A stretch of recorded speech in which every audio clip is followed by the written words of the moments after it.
great couple of days, right? Like I just love coming here as, the Chief Revenue Officer at Terminus. It's not only about the networking, but, yesterday in the sessions, just fantastic sessions where I've got a lot of takeaways, to go back to my sales team and make them better. And that's what this is all about. So hopefully I can share some knowledge with you guys. A little bit about Terminus. We started in the account-based marketing space just under 5 years ago, and so we're probably the oldest company that's just been a pure ABM company, for the last 5 years.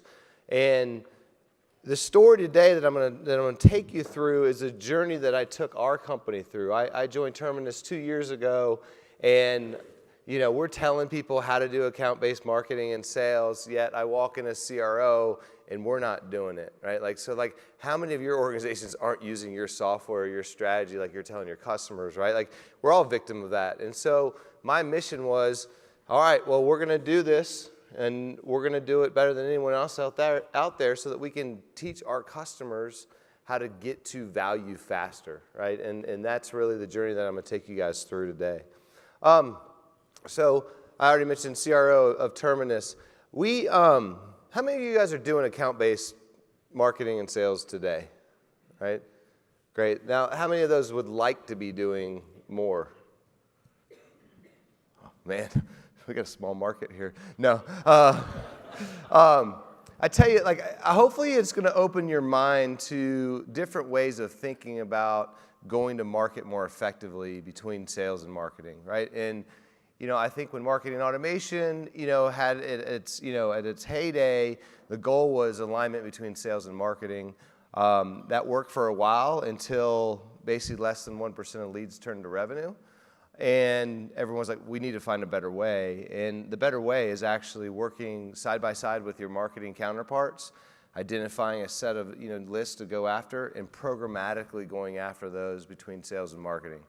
Right? And if you can do that at scale, you will get a lot more bang for your buck in this approach.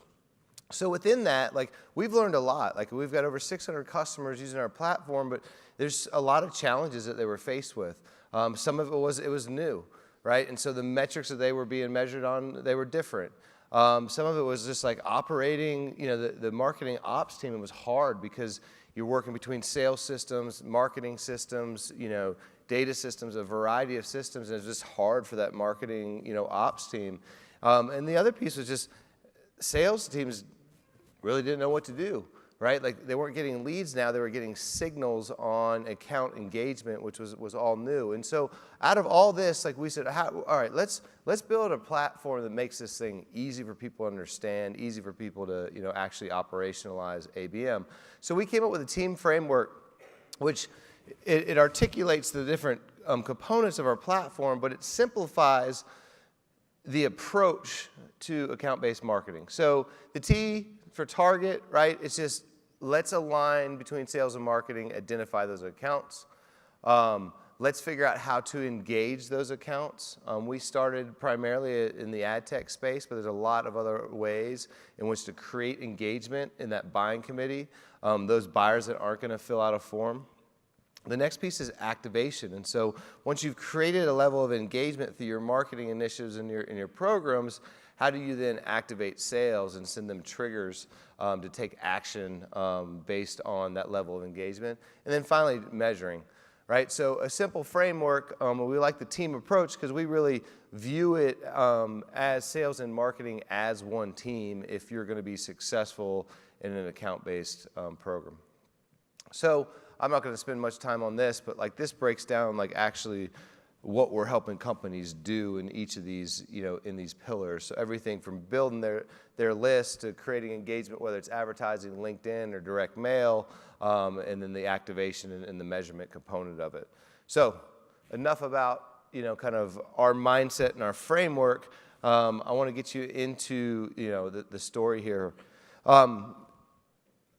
A lot of people, when we first came to us, it was really okay, so account-based marketing, all right, so another way to drive leads, which we can help do that, right? Account-based marketing can help do that, but the reality is you should be using account-based in your entire life cycle, right? The entire buying process all the way through customer life cycle. And so It can help you get into new accounts, right? It can help you accelerate deals that you're in, and it can help you with your land and expand, strategies. And so it's been interesting for us as a lot of people really entered in on the left-hand side of the equation, and now we've got a lot of customers that are actually starting with customer marketing first because they're like, we already know who they are, great opportunity, to get in front of them and upsell them. So there are a lot of different, ways in which you can use account base other than a different approach to just getting in net new accounts.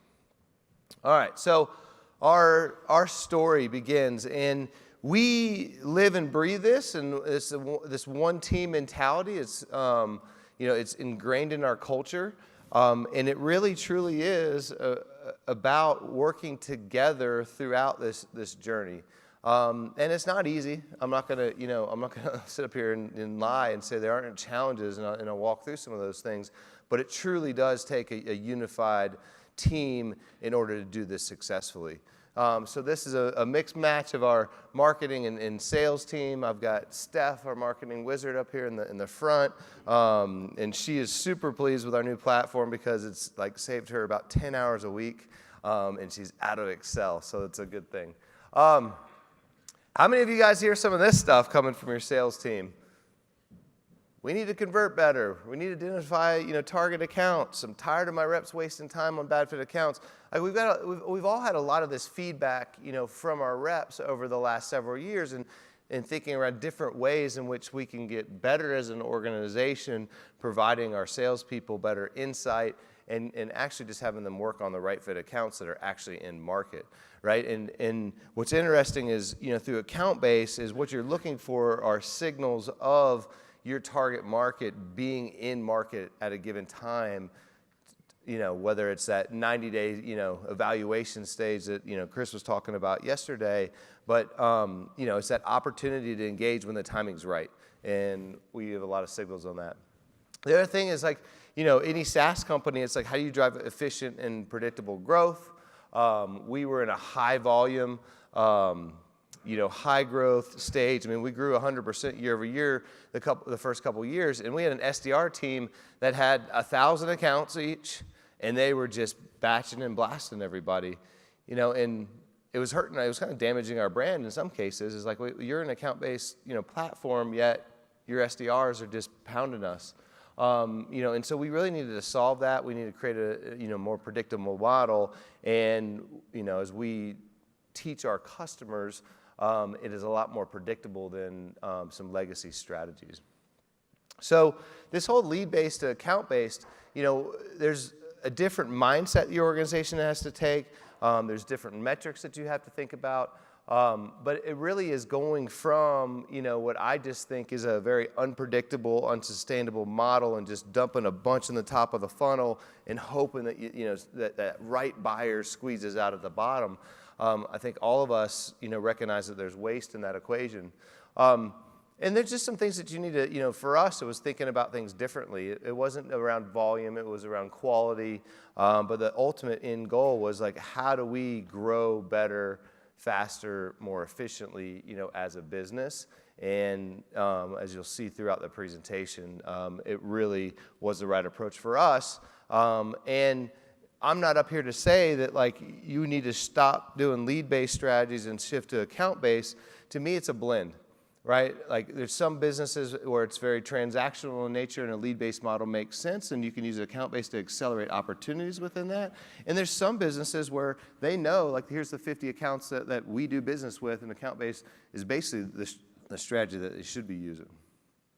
So we took off. What was interesting for me in this equation is I'm 6 months into the business, really about 4 months in the business, and I'm trying to convince our CEO this volume, this high volume, this batch and blast model isn't sustainable. This isn't what we should be doing. Yet we're growing at 100%.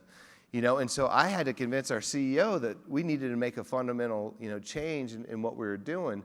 So much so he's like, what if we did half high volume, right? And then we did half of the SDRs, an account-based approach.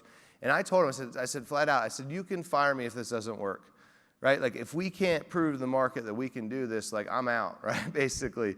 And I mean, he told the board that, right? Like, so fortunately I'm still employed, so the outcome's good. But, really had to, get executive buy-in to go through this transformation. SDR leadership buy-in. You had a team that they felt like they were being successful. They were high volume. They were churning through a bunch of accounts. They were setting up a bunch of demos. But nobody really wants to set up a bunch of demos. The reps didn't want demos. The reps wanted quality meetings in which they could run a good discovery, process with. So changing their mindset around quality, not quantity. We also had to change comp plans within that equation so that, before I think their target was like 14 meetings scheduled a month, and we reduced that down to 10, and the goal was just to get better quality meetings for our AEs. AE leadership buy-in was fairly easy for us, primarily due to the fact that like our reps, were complaining that they were wasting a lot of time. Our SDRs were setting meetings with people that just weren't ready, weren't in market, and they were basically arm wrestling people to just, hey, come check out our stuff. And so our AEs were like, listen, we would rather be spending more time preparing for good meetings than running a bunch of, discovery calls with people that just weren't ready. So the AE piece was easier. I talked about finance. I did have to change the comp models for our SDRs. And again, it was just, it was a simple equation to take to finance and like, hey, we're going to increase conversions throughout the entire sales process, and only at a factor about 15% at each stage. And so the math made sense, and I was conservative with it. So finance bought into a new SDR comp model. We did build a financial model, and if you're thinking about, how do we create alignment between sales and marketing, the best exercise is to sit down there and build a financial model with your counterparts in marketing, right? Like, what are our revenue goals, for next year? Let's look at the metrics that marketing's tracking, looks at the metrics that sales is tracking, those conversions of all, right? And let's forecast our ability to increase, these different conversion points. And so, part of that alignment is basically like our marketing team has the same goal that I do. And that level of, accountability between both creates alignment and creates good dialogue to work together. We did benchmark all these conversion rates, and a lot of our customers that come on, that's where we start with them, because oftentimes it's like, how are we going to prove value if we're not going to drive more leads? Well, let's look at your conversion rates throughout your entire process, and can we make an impact in all those little areas? And I think the presentation yesterday by Jacko was, he had said, like, if you can impact 10% in all these different stages, that's pretty material, right? But you've got to benchmark that to measure against. And then we had to look at some new technology, right? Like, and I'm a big believer that technology isn't a strategy, but technology enables you to execute a strategy at scale. And so, because our market was so large, it's basically all B2B companies that we can sell to, we needed to bring in technology that was going to help us narrow down our market, and I'll walk you through that model. And then the other is just, marketing. It is a new process, for marketing. And it's not a lot of training there, but it's a different mindset. You're creating content that's a little bit more relevant, through each of the stages of the process. It's not just, broadcasting to try and bring a lot of people in. You're very, thoughtful on the content to your different personas. But marketing, there's an operational role that they play in this equation, which is extremely valuable to do this thing at scale. So we sat off, CEO said, hey, this thing might work, allowed me to keep my job for a little while and get running. So a couple of things that we changed. Somebody mentioned it yesterday, but like, if you're running a business and your target market, the accounts you want to go after, why would you ask your reps which accounts you should market to? It just doesn't make sense. And in most cases, your reps are going to be like, I want to go after the Fortune 100, right? They're going to bring you the sexiest, biggest companies that everyone else would like to get in. Those aren't necessarily the right fit for everybody. So we flipped the script on this thing, and we built a model, and marketing actually owns the identification of accounts. The beauty in that is, there's, again, accountability back on marketing for that, but we aligned, based on the attributes that we were looking for in a good fit. But the outcome was our SDRs didn't have to now go find accounts. And so we freed up about 40% of our SDR's time not going out and finding accounts. So, while now we have them focused on more personalized message, on these accounts, they had time to do that. And so we found some opportunity there.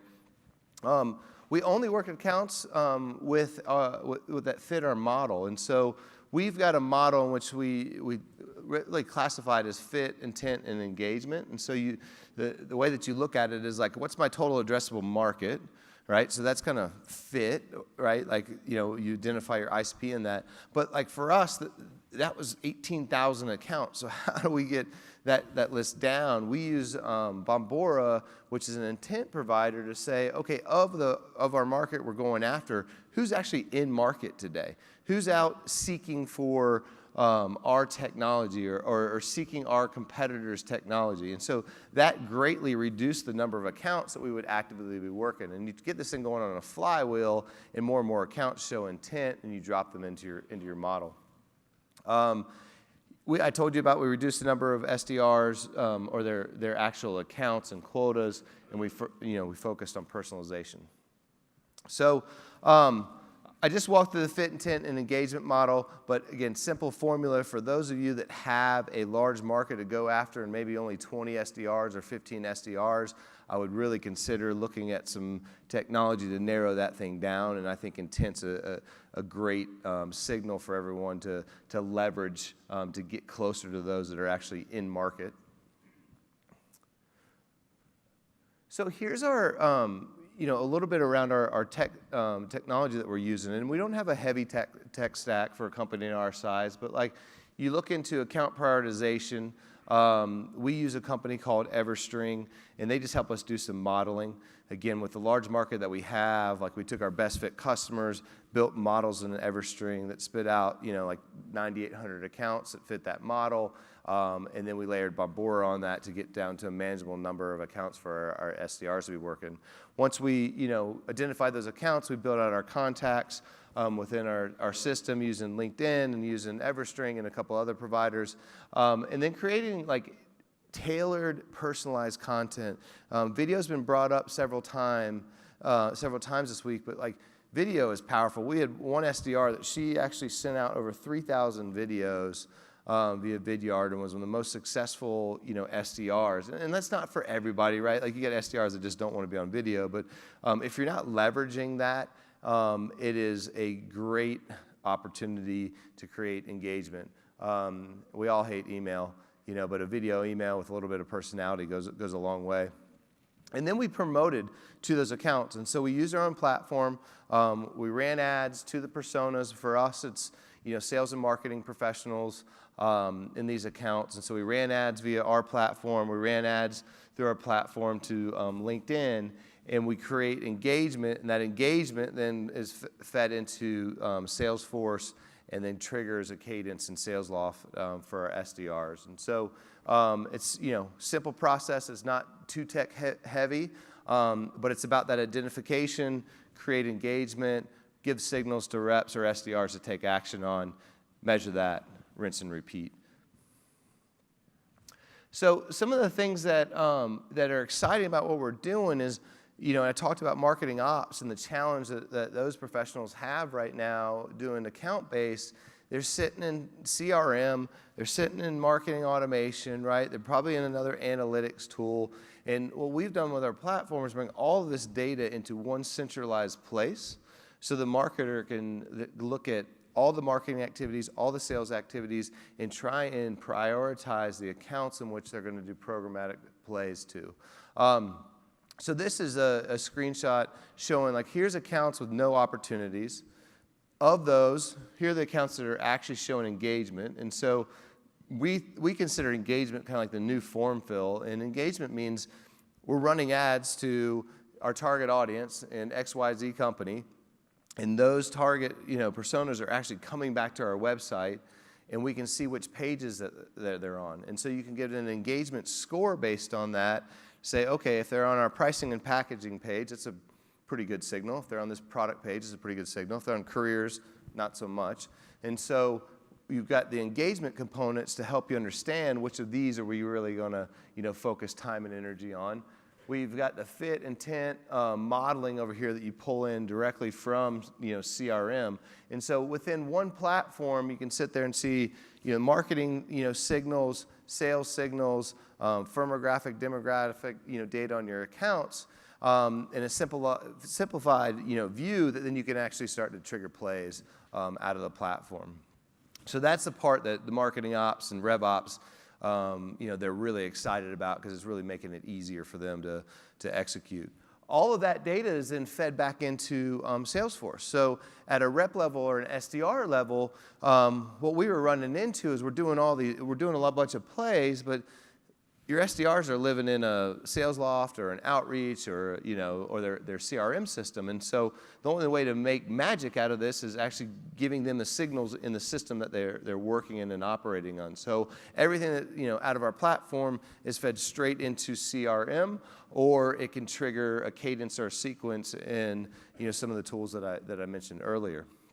And if you're an SDR, a tough job, right? Like you're sitting there and I've got a couple hundred accounts that I'm supposed to be going after this week. Where do I start, right? And through the data that we're providing our SDRs, they can say, of the 150 accounts that I'm going after, these 10 are all over our website. Well, let's start with these 10, right? And so you're helping them prioritize. You can also, through your sales process, I ran a report going into Q4 and said, okay, let me look at all Q4 opportunities out there that we're forecasting, and let me see how many of those are actually engaged. We ran the report, and 25% of our Q4 ops had zero engagement with our property and our content, right? And so that wasn't okay, rep, what are you doing forecasting a deal? It's more hey, marketing, what are we going to do to create this engagement and see if we can give signals, back to rep. So it's pretty powerful for you to be able to see sales activity, open ops with no engagement. And so in the platform, you're basically looking to say, what's our next best action? Is it sales to do something, or is it marketing to do something? But there's clear data saying that they're either leaning in or they're leaning out. Again, this is another. This is what it looks like, for the rep at an individual account level. But it'll show them high-value pages that they're on. And so a lot of our customers, and probably many of you all, have multiple products that you're selling. And so being able to give a sales rep or an SDR, line of sight to say they're actually looking at this product, not this product. Well, that's where they start the conversation. And so some of this is training reps on how to leverage this data to drive the right sort of conversation into that opportunity. Get more reports that are feeding in to Salesforce. We use some Marketos insights as well. So all this is about how do you just get data in front of your teams and teach them how to take action on that and have a meaningful conversation given that path that potential buyer has been on with your content. So I'll talk about cadences, and everyone that comes to us and says, how do we do this at scale? Some of our earlier customers would come to us and say, all right, I want to advertise to 10,000 accounts. Okay, you've got $10,000 to advertise, so that's probably not going to work for you to create engagement. And so how do we create some tiering structures for our customers and help them understand, let's start with a smaller group of accounts. Let's run them through the model, and we can always drop more accounts in there. And you try and get this thing going on a flywheel. But you also have to think around how much, how personalized can you really get in between this volume, based account-based play versus those companies that are just going after 50 accounts. And so in a tier one for us was, okay, they're showing, they fit our model. They were showing engagement. They were showing intent, they were showing engagement all over our website. Those are the accounts where we're spending more money and time on. And so we will continue to run ads to them. We will create personalized videos for them. We will create personalized Uber flip streams for them. But our tier one, that's the cream of the crop. Those are the accounts that are in market, great fit. So we're going to do a little bit more personalization there. Our tier twos, it's not that you can't personalize, but again, given time in a week and in a day, for SDRs or sales professionals, we limit the level of personalization within that. Like they might not spend the time on our tier twos creating personalized videos for every one of those, but we will have some good content for them to share. It's just one level below. And then tier three is more just programmatic, right? So that's where you set up either your sequences or cadences in either a sales loft or an outreach that has programmatic communication coming from sales and marketing. But that's really kind of a rinse and repeat for our tier three. And now these accounts will move from tier 3 to 2 to 2 to 1, again, based on the signals that we're getting. Are they engaged in our website, right? Are they showing intent in the marketplace? And when we see those things, they'll automatically move into a tier 1 cadence versus a tier 2 cadence.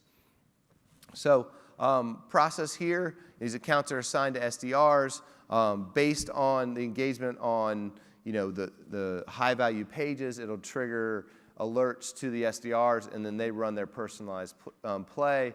Then when it turns into an opportunity, and I think that this gets me excited around marketing playing a bigger role in helping reps progress deals. Historically, reps haven't wanted marketing involved because they were sending out generic marketing messages even if they were at stage 2 or 3 or 4. Now you can align your advertising, which is non-intrusive, right? And you can send advertising to anybody. They don't have to opt in around where they are in that buying process. So what we will do early on when an opportunity is in like a stage 2 for us, it's educational content that we're serving up via ads. When they move a little bit further, it's more ROI based. When they move to like stage 4, we start serving ads to not only the marketing team and the sales team, but also finance, to warm up finance and make sure our brand's in front of them so that when marketing or sales goes to them and says, hey, I want this, they're familiar with our brand. So you can take this through the whole life cycle. And again, it's a non-intrusive way for marketing to really help sales progress deals and create that brand awareness to the rest of that buying committee. Because most of the times your reps are working with 1 or 2 people, and there's 7 or 8 people that are actually going to influence that decision. So the goods, right? Why I still have a job is all the stuff on the left, right? Like within 90 days, we were seeing early indicators that we were moving in the right direction. At around 120, 150 days, we were able to increase our win rates from our first demo, which I hate demo. I don't know why it's still in here because we shouldn't be doing demos. But increase it by 125%. Right? Our demo to interest, which is really where we pick up forecast, went up 58%. Average deal size went up 35%, and we reduced our sales cycle by 20 days. Would anyone like these results? Right? So I presented this to the board 120 days after, and they were excited for us, but they were just more excited about the opportunity that we had in the marketplace to help companies accomplish just this. But it wasn't easy, right? It was easier for us because we were an ABM company, and I felt we had to do it.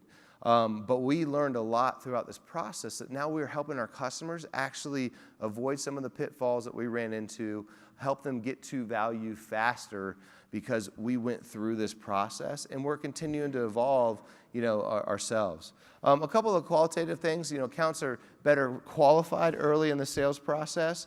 Our AEs are happier because the accounts that they're working on are actually good fit in market opportunities, and they're not trying to convince somebody to buy something they don't need right now. And then more time just throughout the entire process for people to think. I had an SDR who was like, wow, I don't feel like a robot anymore. I can actually figure out what John Smith does and use that in my communication. And I have time now to create a video. I've got time now to do that research, on social before I reach out. And so by giving back time in this equation, it's allowing every one of our go-to-market employees to step back, understand who they're going after, and do a little bit of personalization and tailor those messages. And the last thing for me is just this alignment that we have between sales and marketing. And it's not easy, right? Unless you have the same goals, it's not easy. But account-based, you have to work together. You have to be partnered with marketing to do this. Sales can't just do this. They've been doing it for a long time on their own with their own content, and a rep being that liaison, that communication vehicle. Now it's sales and marketing doing this thing together, which we're really thrilled about. I think MA, again, it started down that path about alignment. I think account-based really drives that alignment. You have to have that alignment in order to execute this strategy. So a couple lessons learned. I do tell marketers, be brave. Keep hounding the sales leaders. Get in the boat with me here. This is a new approach. There are new KPIs out there, but just do this. It is such a better approach if you see a lot of waste in your lead-based model. You do need executive buy-in, and I think it starts from the top, because you need to make sure that if you're running an account-based program, that your CFO or your CEO or your board isn't asking you about how many MQLs you created. It's how many of our target accounts did we penetrate, this quarter. And so you need executive buy-in, primarily around the KPIs, so that you can show success internally and not just, showing MQLs. Alignment around, the right account metrics, and that's why I say baseline it before you get going. And then arm sales. This was the big thing for us, is unless you're feeding that data to sales, then why are you doing this? But you also have to teach sales that, okay, I'm going to give you engagement data. I'm not going to give you that form fill. You are actually going to have to find some of these people via LinkedIn or Zoom Info or whatever data tool, that you're using. But help sales by informing them how to leverage this data to drive effective, outreach and communication. So, this is a journey. Most of our customers, I think we've got them in different, stages of this journey. We are now at the point where we're spending a lot more, time flushing out what we're doing around our expansion strategy and using ABM. We've done a good job on the front end, and I think, mid-funnel and opportunity acceleration. And now where we are is really figuring out, the customer marketing side and the expansion side. So it's been fun. I love what we're doing. I love the results. And, hopefully you guys are a little bit more curious in how you should be thinking around, leveraging an account-based model in your organization. I promise you're going to see good results, and I promise that you're going to see marketing playing a role throughout the entire sales process and not just on the front end and putting more, the top of the funnel. So thank you guys very much. Look forward to spending time with you.